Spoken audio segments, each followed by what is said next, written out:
Hi అండి. Welcome back to our channel Vasudha works. నేను మీ వసుధ. ఈరోజైతే ఇంకొక మంచి వీడియోతో మీ ముందుకైతే వచ్చానండి. యాక్చువల్గా ఇవి చేసేటప్పుడు చెయ్యకూడనివి ఏంటి, చేయాల్సినవి ఏంటి, పాయింట్ టు పాయింట్ క్లియర్గా ఎక్స్ప్లెయిన్ చేస్తానండి. చికెన్ బిర్యానీ అండి, మొగలైనా దమ్ అయినా ఎలా చేయాలి ఏంటి అనేది నేను ప్రతి పాయింట్తో సహా మీకు ఎక్స్ప్లెయిన్ చేస్తాను. నేనైతే ఇక్కడ కేజీన్నర చికెన్ తీసుకున్నానండి. దాన్ని కొంచెం మనం మజ్జిగలో వాష్ చేసుకుంటే ఆ చికెన్ స్మెల్ నీచు వాసన అయితే పోతుందండి. వాష్ చేసిన తర్వాత 2 టేబుల్ స్పూన్ అల్లం వెల్లుల్లి పేస్ట్ వేసుకున్నానండి. తర్వాత కారం, పసుపు, మసాలా పొడి వేసుకున్నానండి. వేసుకొని ఇప్పుడు ఇందులోకి నేను కర్డ్ అండి, ఇది 1/2 లీటర్ కర్డ్, అందులో మొత్తం 1/2 లీటర్ అయితే వేసేయొద్దండి. కేజీన్నర కదండి చికెన్, సో అందులో అయితే నేను 1/2 వేసుకున్నాను. తర్వాత బిర్యానీ మసాలా ఉంటుంది కదండి, అదైతే ఒక 5 రూపీస్ ప్యాకెట్ తెచ్చి వేసేసాను. తర్వాత బిర్యానీ మసాలా ఐటమ్స్ ఉంటాయి కదండి, అవన్నీ ఒకటే వేసుకున్నానండి. ఎక్కువ స్పైసీ ఉన్నా మనం పెద్దగా దాన్ని ఎంజాయ్ చేయలేమండి. ఫుడ్ని టేస్ట్ కూడా మనకు అంతగా అర్థం కాదు. సో నేనైతే చాలా వీడియోస్లో చూసానండి, chicken dum biryani how to make అని చెప్పి చూస్తే వాళ్ళైతే చికెన్ ఇలా మ్యారినేట్ చేస్తున్నారు కదండి. ఇగోండి నేను ఇలా బిర్యానీ మసాలాలు సింగిల్ వేసుకున్నాను కదండి. మిరియాలు, దాల్చిన చెక్క, ఇలాచి, తర్వాత కరివేపాకు కూడా ఇందులో యాడ్ చేసుకోవాలండి. కరివేపాకు, పుదీనా మెయిన్ అండి బిర్యానీకి. పుదీనాతో ఒక ఫ్లేవర్ వస్తుందండి. మొత్తం మ్యారినేట్ చేసుకోవాలండి, ఇదంతా బాగా మిక్స్ చేసుకోవాలి. ఈ టైంలో ఆయిల్ అయితే ఇందులో యాడ్ చేయొద్దండి. చాలామంది ఆయిల్ యాడ్ చేసుకోవాలని చెప్తారు, బట్ ఆయిల్ అయితే యాడ్ చేయొద్దు. ఇది నేను 3rd టైం చేశానండి, 2 ఫెయిల్స్ వచ్చాయి. తర్వాత 3rd టైం చాలా పర్ఫెక్ట్గా వచ్చిందండి. ఇలా బాగా మ్యారినేట్ చేసిన తర్వాత ఒక 1 అవర్ ఫ్రిడ్జ్లో పెట్టాలండి. దీన్ని పెట్టేసిన తర్వాత ఇప్పుడు మనం రైస్ ఉడికించడానికి వాటర్ అయితే పెట్టుకోవాలి. కేజీన్నర చికెన్ కదండి, నేనైతే ఇక్కడ కేజీన్నర రైస్ అయితే ఈక్వల్గా తీసుకున్నానండి క్వాంటిటీ. ఇందులో కూడా ఎక్కువ స్పైసెస్ వేయట్లేదండి నేను. లవంగాలు, నెక్స్ట్ మిరియాలు, ఒక చెక్క, ఇంకా మొగ్గ, ఇవన్నీ ఉంటాయి కదండి స్పైస్ ఐటమ్స్, ఒక్కొక్కటే వేసుకున్నానండి. 2 ఇలాచీలు. ఇంకా వాటర్ అంటారా, వాటర్ మెజర్మెంట్ ఎలా తీసుకోవాలని అంటారండి. వాటర్ ఎంత ఎక్కువ తీసుకున్నా పర్వాలేదండి. ఇంకొక మెయిన్ విషయం ఏంటంటే, మనం బిర్యానీ చేసేటప్పుడు బౌలు మనం ఏదైతే రైస్ కుక్ చేస్తామో అది ఎంత వెడల్పుగా ఉంటే అంత మంచిదండి. కుదురుగా ఒక దగ్గరకు ఉందనుకోండి, రైస్ మెత్తగా అయిపోయి వాటర్ పట్టే అవకాశం ఉంటుందండి. నెక్స్ట్ ఇప్పుడు మనం కేజీ రైస్ తీసుకున్నాం కదా, వాటర్ ఎంత వేయాలి ఏంటి అలా మెజర్మెంట్ ఏమి ఉండదండి. వాటర్ ఎంత ఎక్కువ వేసుకుంటే అంత విడివిడిగా రైస్ వస్తుందండి. ఇక చూడండి, నేనైతే చాలా పెద్ద పాత్ర పెట్టుకున్నానండి. వాటర్ కూడా చూడండి ఎంతవరకు వేసాను. నెక్స్ట్ ఇందులో ఉప్పు ఉంటుంది కదండి, నేనైతే కల్లుప్పు ఎక్కువగా యూజ్ చేస్తాను కుకింగ్లో. ఆ ఉప్పు కూడా ఎట్లా ఉండాలంటే, ఇప్పుడు ఈ వాటర్ మనం రుచి చూస్తే మనకి సముద్రపు నీరంత ఉప్పుగా ఉండాలండి. ఉంటే మనం రైస్ వేస్తాం కదా, అప్పుడు అది కరెక్ట్గా సెట్ అవుతుందండి. ఇగోండి ఒక నిమ్మకాయ అండి, 1/2 చెక్క 2గా చేసుకొని అందులో వేసేసాను. ఇంక ఇది ఇలా మనం మరిగించుకోవాలండి. ఇందులో అల్లం వెల్లుల్లి పేస్ట్ కూడా 1 స్పూన్ వేసుకుంటే బాగుంటుంది. రైస్ టేస్ట్ని బట్టి కూడా మనకి బిర్యానీ సెట్ అనేది ఉంటుందండి. నేనైతే ఇంకా ఈ ప్రాసెస్ ఫాలో అయిన తర్వాత అసలు పర్ఫెక్ట్ బిర్యానీ అండి, చాలా మంచిగా వస్తుంది బిర్యానీ. ఇదిగోండి, ఇంకా ఇక్కడ నేను కూడా ఒక మిస్టేక్ చేశానండి. ఈ బిర్యానీ చేసేటప్పుడు కూడా వీడియోస్లో చూసి మనకు వచ్చింది మర్చిపోయి ఏదో ఇన్ఫ్లుయెన్స్ అవుతూ ఉంటామండి.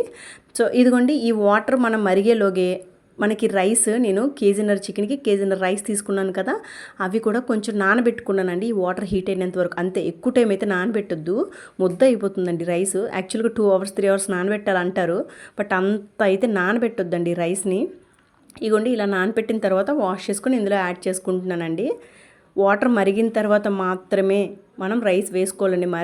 ముందు రైస్ అయితే వేయొద్దు, అది మొత్తం ముద్దలా అయిపోతుందండి. ఈ విషయం అయితే చాలా పర్టికులర్గా గుర్తుపెట్టుకోవాలండి. యాక్చువల్గా బిర్యానీ చేయడం చాలా ఈజీ ప్రాసెస్ అండి. మనం బిర్యానీ అంటే ఏదో పెద్ద ప్రాసెస్ అనుకుంటాము. ఇదిగోండి, రైస్ చూసేటప్పుడు మనకి 70% ఉడకాలండి. లేదు మనం నోట్లో వేసుకుంటే రైస్ నమిలిన టేస్ట్, మనకి ఉడికిన రైస్ నమిలిన టేస్టు, నార్మల్ రైస్ నమిలిన టేస్టు తెలిసిపోతుందండి ఇంచుమించుగా. చేతితో మీకు అంచనా తెలియకపోతే కనుక నోట్లో వేసుకోండి, ఒక 2 రైస్ గింజ, అది ఉడికిన రైస్ మెతుకుల్ని వేసుకుంటే తెలిసిపోతుంది. రైస్ అంతా నేను ఇలా ఉడకట్టుకున్నానండి, గింజ అంతా ఉడకట్టేశాను.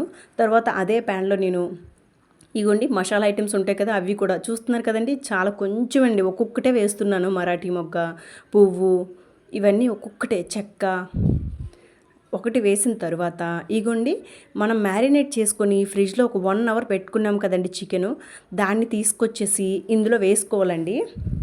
ఈ పాన్లో వేసుకోవాలి. చాలా వీడియోస్లో ఏం చూపిస్తారంటే ఇలా చికెన్ వేసిన తర్వాత రైస్ లేయర్స్ కింద వేసిస్తూ ఉంటారండి.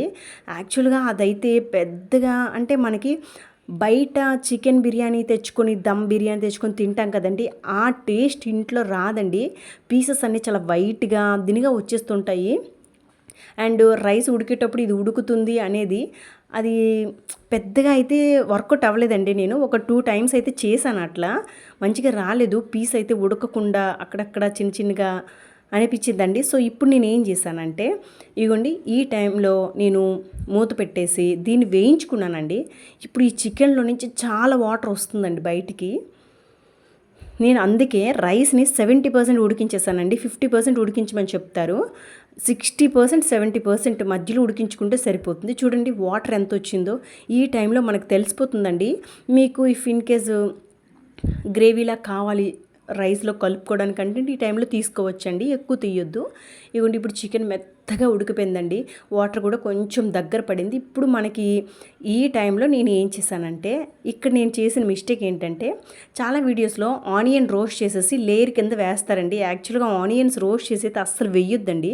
ఇలా చికెన్ ఉడుకుతున్నప్పుడే కొంచెం లైట్గా, మరి ఇంత బ్లాక్గా ఆనియన్స్ అయితే రోస్ట్ చేయొద్దండి. చూడండి నేను ఎంత క్రిస్పీగా వచ్చినట్టుగా రోస్ట్ చేసేసానండి. చాలా టేస్ట్ వస్తుంది అని చెప్పి చాలా పెద్ద పెద్ద ఛానల్ వాళ్ళే చెప్పింది విని నేను వేసేసానండి. ఇలా అయితే చేయడం నేను ఫస్ట్ టైం. ఆనియన్స్ అయితే నేనైతే ముందే ఆనియన్స్ లైట్గా రోస్ట్ చేసి వేసేస్తానండి ఇందులో. ఇంకా ఎగ్ ఉంటుంది కదండి, ఎగ్ ఒక లేయర్ ఇలా వేసుకున్నానండి, వేయించుకున్న ఎగ్ అనమాట. తర్వాత పుదీనా అండి వేసిన తర్వాత ఇప్పుడు దీనిపైన రైస్ లేయర్ అయితే ఒకటి వేసుకుంటున్నానండి. చూడండి ఇక్కడ నేను చేసింది ఏంటంటే నేను రోస్టెడ్ ఆనియన్స్ వేసాను కదా, ఆ ఆనియన్స్ అయితే వేయొద్దండి మీరు. చికెన్ వేయించుకుంటున్నప్పుడే ఆల్రెడీ 60% వేయించిన ఆనియన్స్ ఉంటాయి కదండి, మన కర్రీస్కి ఏ రేంజ్లో గోల్డెన్ కలర్లో వచ్చే విధంగా వేయించుకుంటాం కదా, అలా వేయించుకున్న ఆనియన్స్ వేసుకుంటేనే బెస్ట్ అండి. ఈ బ్లాక్ ఆనియన్స్ వేయించడం వలన చాలా చేదుగా కొంచెం అంత టేస్ట్ తగలటం లేదండి తినేటప్పుడు బిర్యానీ అయితే. ఇగోండి నేను ఇలా లేయర్గా వేసాను కదండి. ఇప్పుడు మళ్ళీ ఈ లేయర్ మధ్యలో ఒక 2 ఎగ్స్ అండి పగలగొట్టేసి దాన్ని ఇలా పుల్టాలా వేసుకొని మధ్యలో వేసాను. చూడండి ఆనియన్స్ని ఎంత బ్లాక్గా రోస్ట్ చేసేసానో. ఇంత బ్లాక్ అయితే అస్సలు రోస్ట్ చేయొద్దండి, చేదు కొంచెం లైట్గా చేదు టేస్ట్ టచ్ అవుతుందండి తినేటప్పుడు. ఇగోండి ఇలా ఎగ్ వేసుకున్నాను. ఇలా ఎగ్ వేసుకున్నాను కదండి. ఇప్పుడు మళ్ళీ దీనిపైన సేమ్ అండి, ఫస్ట్ ఏ లేయర్ వేసాను ఎగ్, ఆనియన్స్, పుదీనా వేసుకున్నాను కదండి. సో అలానే ఇక్కడ కూడా వేసుకోవాలి. ఒక టేబుల్ స్పూన్ నెయ్యి ఉంటే పైన ఇలాగా యాడ్ చేసుకోవాలండి. ఈ టైంలోనే కుంకుమ పువ్వు వాటర్ ఉన్నా సరే వేసుకోవచ్చు, బట్ నేను అవైతే ఏం యూజ్ చేయట్లేదు. తర్వాత ఇంకో లేయరు మరలా బిర్యానీ రైస్ వేస్తున్నానండి. మనం ఆల్రెడీ 70% ఉడికించి పెట్టుకున్నాం కదండి రైస్, ఆ రైసేనండి ఇక్కడ వేసుకుంటున్నాను. మరలా పైన ఆనియన్స్, సేమ్ ఎగ్, ఇలా ఒక లేయర్ అయితే మళ్ళీ పైన వేయాలండి దీనికి.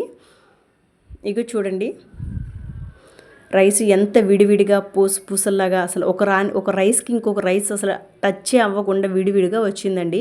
దానికి రీజన్ ఏంటంటే నేను పెద్ద బౌల్లో కుక్ చేయడం, నెక్స్ట్ వాటర్ కూడా అండి చాలా ఎక్కువ వేసి ఉడికించాను. ఒకదానికి ఒకటి అతుక్కోకుండా ఉండే విధంగా కదులుతుందండి పాత్రలో రైస్. ఇగోండి పైన సేమ్ అండి పుదీనా వేసుకున్నాను. పుదీనా అయితే బిర్యానీ అంటేనే పుదీనా ఖచ్చితంగా ఉండాల్సిందేనండి. ఏవి స్కిప్ చేసినా సరే మనం పుదీనాను మాత్రం అస్సలు స్కిప్ చేయొద్దండి.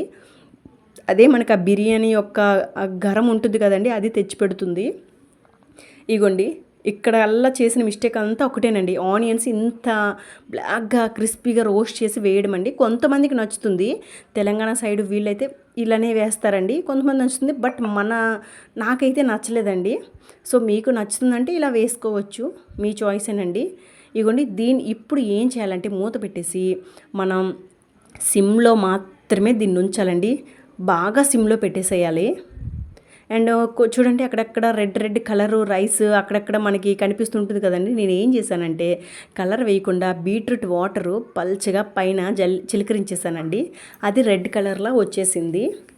లేదు అంటే మనం పసుపు అండి, కొంచెం పసుపు వాటర్ పైన వేసుకున్నా సరే మనకి ఎల్లో కలర్లో రైస్ వస్తుందండి. నెక్స్ట్ ఇగోండి నేను 2 టేబుల్ స్పూన్ నెయ్యి అయితే ఇలా చుట్టూ వేసుకున్నానండి లైట్గా. ఇగోండి వేసుకున్నాను కదా. ఇప్పుడు దీన్ని మూత పెట్టేసేయాలండి. ఇది పర్ఫెక్ట్గా కేజీన్నర చికెను, కేజీన్నర రైస్ అండి. కంప్లీట్గా ఫుల్ ప్లేట్ తినే వాళ్ళకి 6 మెంబర్స్కి అయితే వచ్చిందండి. ఇగోండి ఇప్పుడు నేను ఈ సిమ్లో పెట్టేసి దానిపైన చాలా హెవీ వెయిట్ అయితే పెట్టానండి. లోపల ఉన్న ఆవిరి ఎట్టు పోకుండా కంప్లీట్గా రైస్ ఇంకా 30% రైస్ ఉంది కదండి, మనం 70% మాత్రమే ఉడికించాం కదా, ఆ మిగతా 30% మనం ఈ ఆవిరితో మాత్రమే ఉడుకుతుందండి ఇది. ఇగోండి ఒక్క 2 మినిట్స్ తర్వాత వాటర్ చిలకరించాము అంటే వాటర్ అంతా అబ్జర్వ్ అయిపోతుందండి బౌల్ పైన. సో అప్పుడైతే ఇంకా రెడీ అయిపోయినట్లేనండి బిర్యానీ మనకి. ఇంకా మనకి మొగలై అంటారు కదండి, ఏమీ లేదండి, ఇది దమ్ బిర్యానీ కదండి, దమ్ పెట్టి చేసుకున్నాం కదా, ఇదే బిర్యానీని మనం ఏం చేయాలంటే ఒక ప్లేట్లో వంపేసుకోవాలండి. వంపేసి మొత్తం మిక్స్ చేసేసేయాలి.